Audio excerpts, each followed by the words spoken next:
Here's the key on this. Don't major in minor things.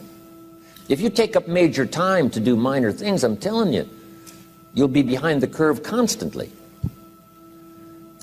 Here's what we learn in sales training. What's major time and what's minor time? Here's minor time, thinking about prospects. Here's minor time, making lists of prospects. Here's minor time, keeping books on prospects. Here's minor time, going to see the prospect. Here's minor time, evaluating the prospect after you've been there. That's all minor time. Here's major time, in the presence of the prospect. That's major time. And if you took a look, if you're in sales and you took a look at a week, you'd say, my gosh, I'm spending 90% of my time on the minor stuff and so little time on the major stuff in the presence of. How many hours in the presence of in my day? How many hours in the presence of during my sales week? Because the time that really counts is in the presence of the prospect. Majors and minors. Here's another key time management essential. Don't mistake movement for achievement.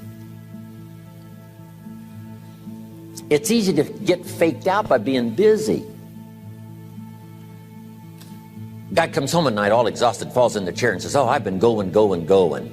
Here's the big question. Doing what? It's not the going. Some people are going, and they're doing figure eights. Their progress is small. So don't mistake movement for achievement. Here's another one in sales we learned. Don't mistake courtesy for consent. If somebody's pleasant and they nod, you say, oh, they're going to buy. No, they're courteous. You can't mistake courtesy for consent.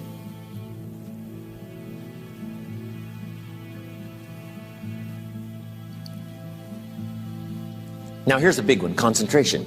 I had to learn this. All those years ago, I'm in the shower trying to compose a letter. Found it turns out to be a strange letter.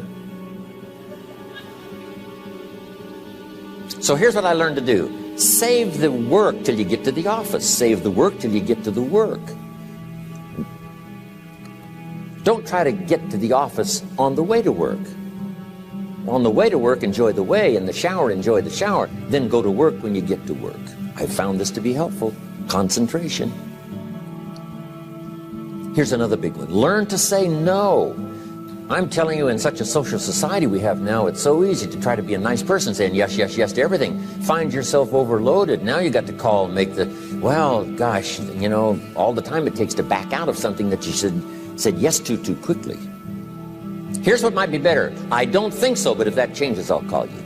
Little things you can use not to overcommit yourself. My friend Ron Reynolds says, don't let your mouth overload your back. It's a good one. Now here's a big one on time management. When you work, when you play, don't mix the two. Don't work at play. I used to take my family to the beach and I would bring my briefcase.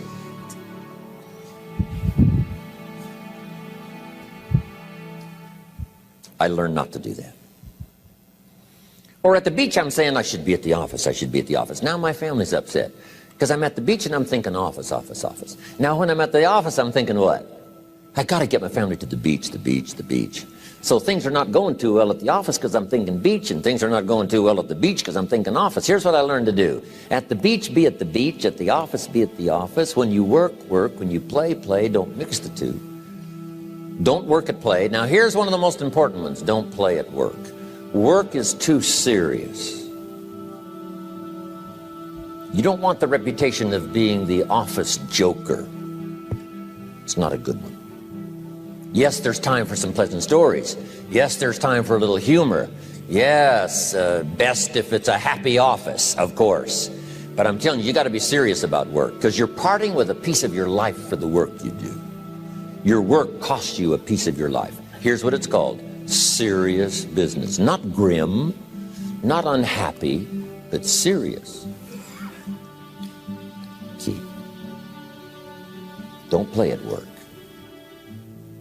The old expression, I don't think we use it anymore, horse around at the office. Play around, play jokes, play tricks. No place, not at the workplace. At the beach, yes. At the bar, yes. Somewhere else, not work. You've got to treat work with all due conservative passion, because it's leading you to your future. Here's another key phrase: all work is good. You may not like your job, but if it's the stepping stones to get you to where you want to go, you got to appreciate your job. You don't have to have a passion for your job. Here's the ultimate passion: a passion for incredible success in every department of my life. That's the passion. But don't look down on some menial job you have to do to finally get you to where you want to go. No job is menial.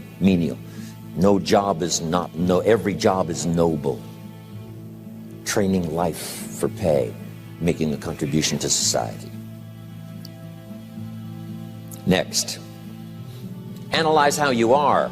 And if you have some weaknesses, if you can't, doesn't seem like you can change, here's the key: get it covered. I used to keep promising myself I'd keep the books, keep the books, keep the books. Finally, I gave that up. And back then, it only took me an extra $50, $60 a month for some accountant to keep the books. I said, no, I'm going to save the $50. You can't believe what I started losing in productivity because I tried to save the $50. So the key is, a lot of the time you can stay like you are, but just make sure you get it covered. Okay. Next, beware of the telephone and all other systems of communication, especially the telephone at home and systems of communication at home. And here's one of the best lines I've got for you for the weekend: let all communication systems serve you, but don't let them intrude. When it comes time to have dinner with your family, you shut off all systems, unless the ones that can take messages silently. Don't let the phone ring. Don't let anybody intrude, come through the front door nor the back door, nor through the telephone or any other device. So you can't reach John and his family when he's having dinner. The President of the United States couldn't get through. If you develop that kind of a reputation, father, mother, when we have dinner, when we're visiting and have this time with our family, nothing intrudes. So don't let these clever little devices keep intruding. You've got to have a place that's sacrosanct, it's valuable. You don't let anything in for that period of time. Okay. Isn't that good advice? Excellent advice. Here's the next one. Read all the books. You know, I've only got a few notes here on time management, but if you've got some particular challenges, you run a big organization, a big corporation, you've got some challenges, there's plenty of books. Now, here's what's next. Just be more alert to the things that might be stealing your time. Here's why. Time is like capital. You can't let someone steal your seed corn. You can't let someone steal your capital. And you can't let someone steal your time. You must designate your time. And some of the time that you designate, you must not let anyone steal. Casual time, you might let someone intrude and steal a little bit and take a little bit, but not serious time. Key. Next, one of the great time management savers is to learn to ask questions up front. Sometimes you talk to somebody for an hour, and then you ask questions and find out if you would have asked those questions up front, you could have saved yourself an hour.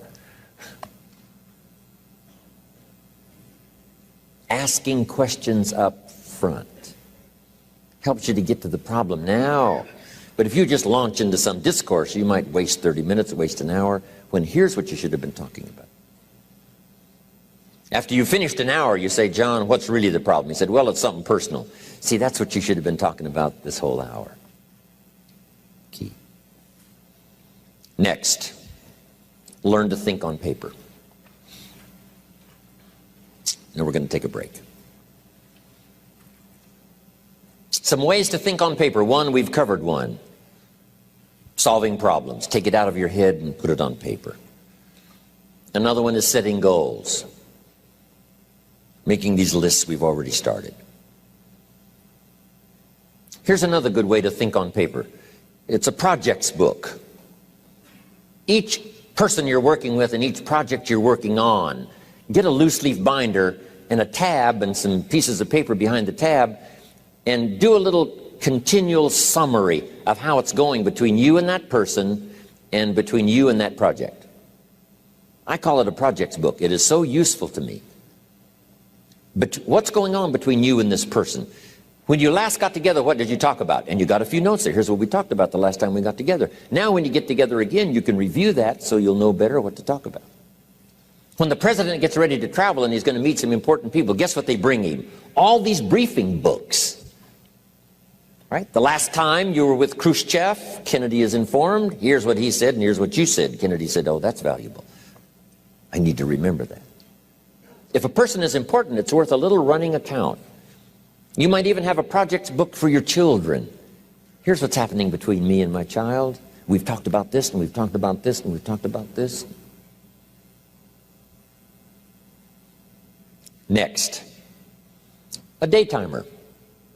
Keeping track of all of your appointments. You know, mine is all filled with, you know, when to catch an airplane and when to do a seminar and when to sit down and have a conference, all the rest. Next is a game plan. You know, if you've got a house and the, you know, insurance is going to come due and some other things are going to come due, you just put it on a spreadsheet and make sure it's taken care of. Key phrase, take things out of your head and put them on paper. And the key is to just experiment with different ways that helps you to do that. Now here's the last one, thinking on paper, and that's to keep a journal. One of the things I'm known for around the world, have been now for 39, 40 years, is keeping a journal. Now my journal is not a, you know, it's not necessarily a, it's not like a diary. It might be part diary. You know, I'm flying over Ireland and I write down a few little things that impress me. Today I met this person. Wow, what an extraordinary event. Today I conducted this seminar in Rome. 1,000 people stood up and sang for me. I've got a little bit of a diary in there. But here's what primarily your journal is for. Collecting good ideas. A journal is to collect good ideas on your health, good ideas for your business, good ideas for your future, good ideas for time management.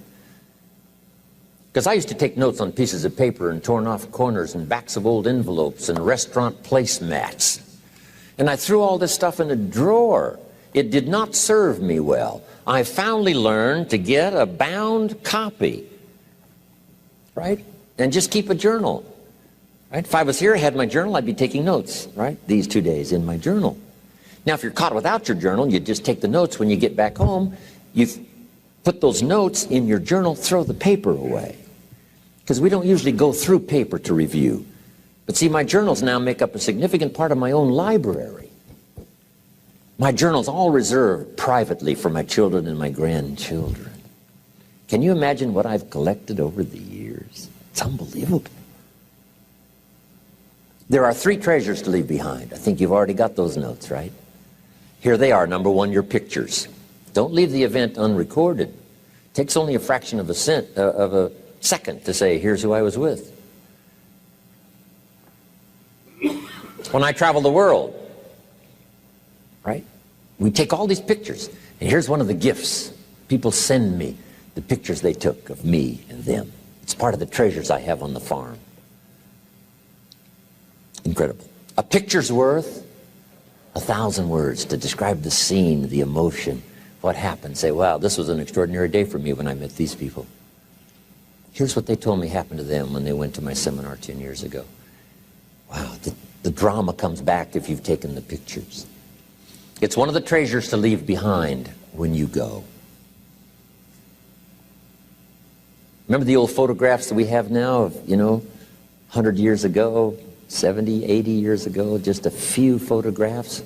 What would it be like if you had thousands of photographs of the past, of your history, your mother, your father, right? Grandparents? So change all of that now for your children. Leave all your photographs as a record. Here's what's next to leave behind, and that's your library.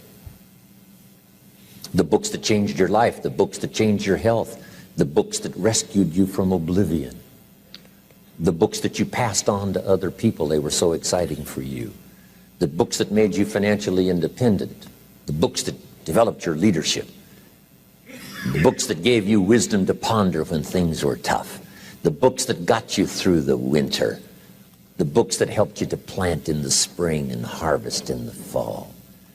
What a treasure to leave behind. If you do that, here's what's for sure. Your books will be more valuable than your furniture.